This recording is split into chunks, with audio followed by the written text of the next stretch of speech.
తప్పు చేసి దబాయిస్తే అది నిజమవుతుందని చంద్రబాబు నాయుడు అనుకుంటే అది ఆయన భ్రమే.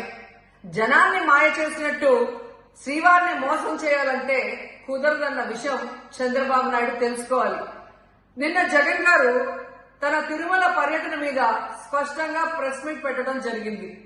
అయినా దాన్ని ఒప్పుకోకుండా చంద్రబాబు నాయుడు తప్పుల మీద తప్పులు చేస్తూ మళ్లీ మాట్లాడతాడు. జగన్మోహన్ రెడ్డి గారు తిరుమల రావడానికి భయపడుతున్నాడు, డిక్లరేషన్ ఇవ్వబడుతుంది కాబట్టి ఎస్కేప్ అవుతున్నాడు అని చెప్పి సూటిగా చంద్రబాబు నాయుడు గారికి చెప్తున్నా. చంద్రబాబు నాయుడు జగన్ గారి దమ్ము ధైర్యం గురించి రాష్ట్ర ప్రజలందరికీ బాగా తెలుసు.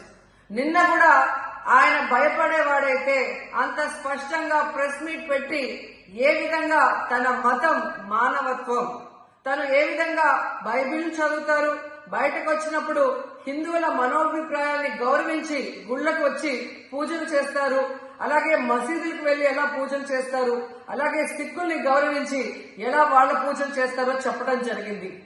ఈ రోజు మీకు క్లియర్ గా తెలుసుకోవాల్సిన విషయం, మీకు దేవుడు అంటే భయం భక్తి లేదు కాబట్టి ఏంటనేది మీకు అర్థం కాదు. కానీ ఒక భక్తుడికి దేవుడి దగ్గరికి వెళ్ళాలి అన్నప్పుడు ప్రశాంతమైన వాతావరణంలో వెళ్ళాలనుకుంటాడు, ప్రశాంతంగా భగవంతుడిని పూజించాలని అనుకుంటాడు. కానీ ఈ రోజు మీరు జగన్మోహన్ రెడ్డి గారు తిరుమలకు వస్తానని అనౌన్స్ చేసిన దగ్గర నుంచి బీజేపీలో కొందరు, జనసేన, తెలుగుదేశం పార్టీ ఎలా అలజడి సృష్టిస్తున్నారో అందరూ కూడా గమనిస్తున్నారు.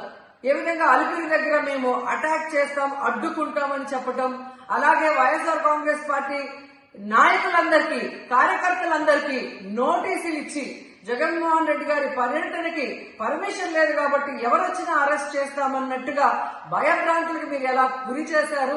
అండ్ ఈరోజు కుల రాజకీయాలు చేసి రాష్ట్రాన్ని భ్రష్టు పట్టించడమే కాకుండా మత రాజకీయాలు కూడా మీరు ఎలా చేస్తున్నారో అందరూ కూడా గమనిస్తున్నారు.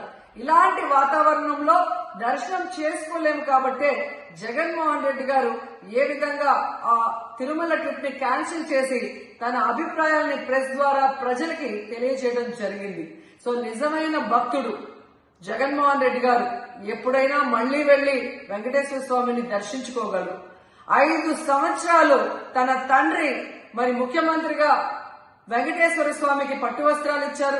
జగన్మోహన్ రెడ్డి గారు 5 సంవత్సరాలు మరి పట్టు వస్త్రాలు ఇచ్చిన తర్వాత ఈ నీచమైన రాజకీయాలు చేస్తూ డిక్లరేషన్ పేరుతో మీరు మాట్లాడుతూ ఎవరు అడ్డుకున్నారు అని చెప్పి మళ్లీ దిగజారుడు రాజకీయాలు చేస్తున్నారు.